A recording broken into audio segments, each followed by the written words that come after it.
Hey, what's up? It's Jim, and today I'm going to talk about the 88th Academy Awards. The Oscars this year had a lot of things going against it, and particularly the Oscar so white controversy. So, having a typical Oscar evening where everybody won everything you expect it to, and you have the same kind of boring host, probably wasn't really going to work for them this time. And this year didn't really disappoint in that regard. If I think the Oscars had been incredibly predictable. I mean, it was mostly predictable, for real. DiCaprio, Inarritu, Lubetsky, Brie Larson, both the screenplay categories, animated feature, pretty much everything except a few things. But there was still some unexpected things. And for an award show that's fairly expected by the point it happens, it really becomes more of a coronation for a lot of these people rather than any sort of a surprise. Having those few surprises actually makes it a lot more interesting. Now, I'm not saying the Oscars pick different winners as a way to help their public relations or something like that, but that certainly worked out for the show, as well as Chris Rock as host. This was probably one of the best times he's hosted an award show. As a teenager, I used to love when he would host the MTV Video Music Awards. He was just absolutely hilarious, particularly the 1999 show. He was so good at the 99 Video Music Awards, it was almost legendary, and I never really thought his 2005 Oscar hosting duty, the only times he's hosted the Oscars before, was really as good as it possibly could have been. I felt like he nailed it so many times as the host of the Video Music Awards that he almost felt like he could do the Oscars and it would be a no-brainer. And 2005 was good. I actually rewatched segments last night of that. The opening monologue was good in that, but in this, I felt like he was more of his own. It felt more like the Chris Rock show. And that really helped the awards because you didn't have those segments where, hey, let's have a tribute to a random movie for like no reason whatsoever. Instead, he had those interviews where he went to a movie theater in Compton and asked them about the Oscars. Now, he had done that in the 2005 Oscars as well, and so it was bringing back a bit, but it felt a lot more fun than just watching kind of a random tribute to some random thing. The show flowed a little better, and they've always been trying to make the show flow better. It feels like most of the 2000s have been marred with the Academy trying to make the Oscars more fun and more appealing to viewers, and in fact failing in doing so. This year they had the scroll for the acceptance speech, which I didn't really like that much. I didn't like the idea of it when they came up with it, this idea that they'd have a scroll, because they kept using the example a couple years ago, or was it last year, there was a best documentary short winner who didn't get to thank someone because the music played them off. They should maybe let people talk a little more than do something like that. It was sort of weird and it didn't really work, and if people get forgotten, who cares? But then someone I was watching with also brought up, like, wouldn't you then not like the distinction of being in the scroll rather than actually being thanked when you won the award? Like, wouldn't that feel a little more special? Flow-wise, they did mess with when they hand out the awards. They usually do Best Supporting Actor early, and that came a little bit later, and Best Supporting Actress early, and instead they did adapted an original screenplay right in a row right there, which was interesting because I was like,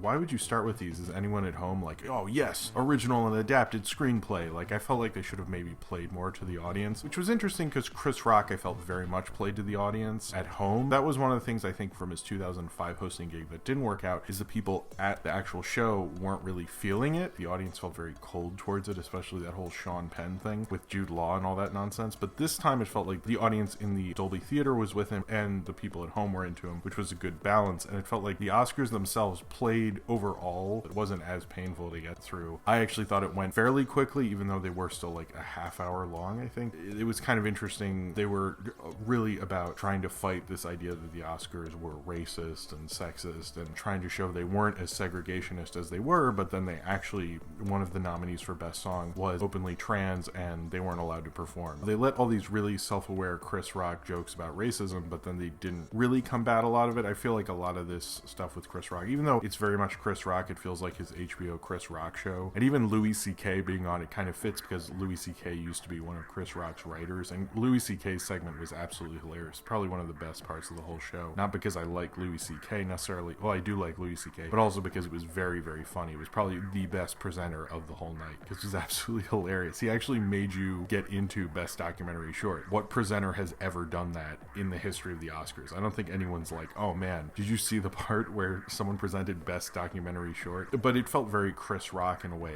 the way he did his comedy, the way it felt very him. I know he rewrote a lot of it after the nominations came out, and you could really tell that thread. It felt like the Oscars let him do that in a way to kind of cover up that they made all these changes, but we haven't seen the results of any of those changes yet. We won't see the results of any of those changes till next year. The problem with the Oscars So White thing is it still isn't solved. This is the second year in a row this happened. The more I think about the Oscars, the more I think about how segregationist they are. And Spike Lee, who didn't go, but did get an honorary Oscar this year, I always think about how the year he did Do the Right Thing, which I still think is one of the greatest films ever made, definitely probably one of my picks for the best films of the 1980s, wasn't even nominated the year Driving Miss Daisy won. And to me, that's always said it all. There's nothing more to say. It's like, you did that. And you have done that for a very long time. I less blame Hollywood because I feel like Hollywood can at least put out movies with black leads and at least are trying a lot more than the Oscars are. I feel like the Oscars aren't even really trying, and changing membership and such, I haven't seen a result from it, so as of now I can still harsh my judgment. The biggest deal isn't that every year there should be a black nominee, is that every year there's people who should be nominated who are black, who represent something to a certain community, who it would be a big deal if they were nominated, but also there are people who should be nominated. I think there's very few people who disagree with me that Do the Right Thing should have at least been nominated for Best Picture, and the fact that it wasn't even nominated for Best Picture says a lot. And you could say that was a long time ago, but to me that speaks volumes for their attitude usually, is that they take too long to really recognize really great filmmakers, particularly of color, and that don't match a fairly white perspective, and that's a shame. One of the big surprises tonight was Best Visual Effects, and almost everyone I talked to, or every Oscar predictions I read, was like, it'll probably either go to Star Wars or Mad Max, and third choice is maybe The Revenant. And then out of nowhere came Ex Machina, which everyone was surprised by. I'm not a huge Ex Machina fan, but then I learned that's the first time a woman has won for Best Visual Effects. Now, it's usually a team of people that win, and it's actually the first time a woman's been nominated in Best Visual Effects since 1993 for Cliffhanger. Her name is Sarah Bennett. She was also nominated with Andrew Whitehurst, Paul Norris, and Mark Ardington, and she's actually the co-founder of Milk FX, which provided the visual effects for Ex Machina, and it was the first time an animated short had won from Chile. There were a lot of like big deal wins and big deal nominations this year. Certainly that a Mexican director has won 3 years in a row, 2 times those being Inarritu, the other time being Karan for Gravity, and that Emmanuel Lubezki's won 3 years in a row, and there's certainly big things are changing, but I think that's the biggest problem with the Oscars, is they're just not recognizing people who have all the critical acclaim, all the momentum, and it just feels like they keep not doing it. And if you look at the history and you read about each year in film, it's hard to disagree with that. They're not just going to nominate people just to prove the point, but the fact of the matter is they're people who should be nominated because of their work, and it feels like they're not being nominated because of the color of their skin or their sexual orientation or something like that. And I don't think tonight's Oscars changed all that. It just kind of showed me that's still up and going with the Oscars, and nothing has really changed except Chris Rock made a bunch of jokes about it, and it was really funny, and I had a good time with those jokes. So we laughed, but nothing changed. It was interesting, Spotlight winning the first award and last award of the night. It's the first Oscar Best Picture winner to win only one other award, which was Best Original Screenplay. It's the first one to do that since The Greatest Show on Earth. Inarritu is the first director to win back-to-back Best Directors in this millennium. The last time was Joseph L. Mankiewicz in 1951 and 1950, and only other one before that was John Ford for How Green Was My Valley and The Grapes of Wrath, but you really could just give it to him both years just because he's John Ford. The DiCaprio win was very expected. I expected it. Everyone expected it. Same with the Brie Larson win. Same with the Alicia Vikander win and both the screenplay wins. Although I do kind of like, now that Adam McKay is an Oscar winner, I hope he does another movie with Will Ferrell so he can say from Oscar winner Adam McKay. I don't think he'll do that, but the fact that he at least has the option is nice enough for me. Best Supporting Actor, I was surprised that Stallone didn't win. I wanted Stallone to win. I thought it would be wonderful if Stallone had won. Mark Reliance has won 3 Tonys. He does have a legacy as being one of the greatest theater actors of all time. I think people kind of underestimated how much goodwill Mark Reliance had, but also underestimated Bridge of Spies, which I quite liked. Mark Reliance was definitely the performance you were talking about when you saw that film. I don't think he was unworthy, not that that matters, because you can never really get someone who's truly worthy if you really get down to it. It was quite a surprise. Maybe the fact is that we had so much built up with Rocky in that role, and the fact that he felt like your dad, that older generation, and watching him age, watching him change, and watching him win an Oscar for Best Supporting Actor finally for Rocky felt like kind of a culmination of both the movie and his career, but instead they gave it to Mark Reliance, who I still think did a good job, but it was just kind of a little disappointing. But it was shocking. It made the show more interesting. You know, I was surprised by Best Picture. weird. Now, just bringing that back, I was surprised by Best Picture, even though Spotlight was always considered one of the front runners, and it was kind of always really between The Revenant and Spotlight. I know The Big Short kept inching its way up, but it really didn't have that big of a shot. I was surprised. I was actually surprised because it seemed like it was really turning towards The Revenant, but hey, Spotlight kind of took it over. I think maybe Spotlight because people kind of got sick of The Revenant and there was so much poking holes in how pretentious it was, but it's not like Spotlight was the most visually and well-made movie of the bunch, and direction-wise it wasn't that interesting, so it was a little surprising, and it feels like something that would have won in the 90s or the 80s, but maybe because most of the people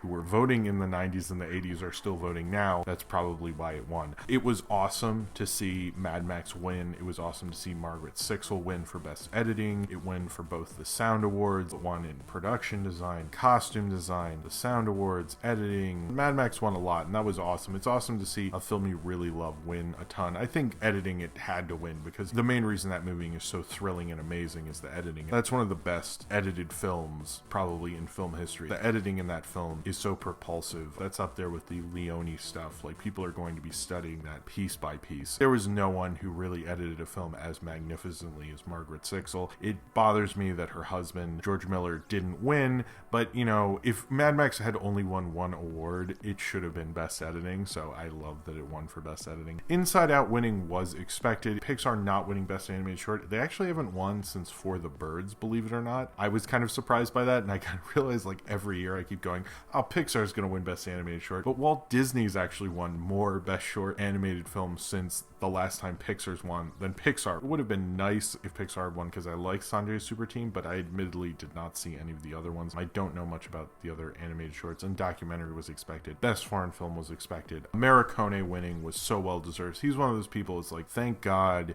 you gave him an Oscar. The fact that he had never won an Oscar before, the guy who basically was the music of spaghetti westerns, deserves to have an Oscar. And the cool thing about him winning for that score is a lot of that score was stuff that he wrote for John Carpenter's The Thing and he didn't use in The Thing. So the fact that he actually got to use parts of the score for The Thing that he didn't use in Hateful Eight and then won an Oscar for it, he kind of won for both the Hateful Eight and he got to kind of win for John Carpenter's The Thing and kind of win for his film score legacy. Probably the one Oscar I was probably most pissed off at is like how Sam Smith won for one of the worst Bond themes. The second Bond theme to actually win Best Original Song. I don't even know how it got nominated. It was very bland. I like the weirdness of the octopus sequence in the movie, but that's not what won an Oscar. So it's like music you listen to in the dentist or something. Whatever wins Best Song is always infuriating. That was probably the worst winner of the whole night for me. Overall, though, when you're thinking about the show, which is what this review is, this is what we're talking about, the actual ceremony. I actually thought it was a good ceremony. Chris Rock probably did one of the best hosting jobs I've seen in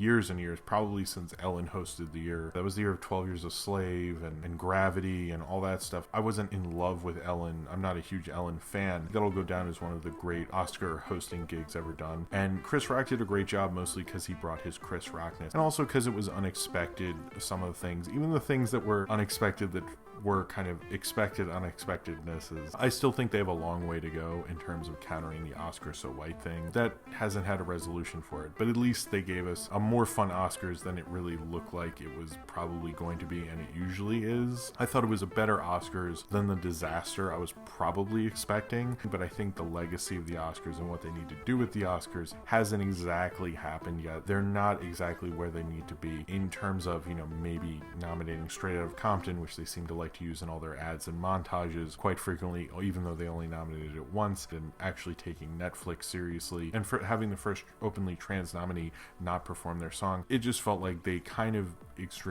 still kind of fucked up. They still haven't completely changed in the ways they need to change, but they got it to work for tonight, and that feels semi like a mini victory, but it feels like they won the battle, but they haven't won the war, and we're still probably going to have to deal with this next year because they can't really kind of get over themselves. That's the thing with it. They still had the scroll. It still felt stodgy in some places, but they still got it to work a lot better than they usually have. This probably is one of the better flowed ones. It's the more enjoyable ones that I had a better time at. I mean, maybe the fact of the matter is if I had made an award show myself, there probably probably be problems with that list of people as well. There's no way to make a perfect Oscars, and maybe they know that themselves. It feels like they're semi-moving in the right direction. We'll see if they continue on that right direction, or they'll just take a U-turn and head back, and we'll have this all to deal with all over again next year. But as of right now, it looks a little better, even if it isn't as good as it probably should be.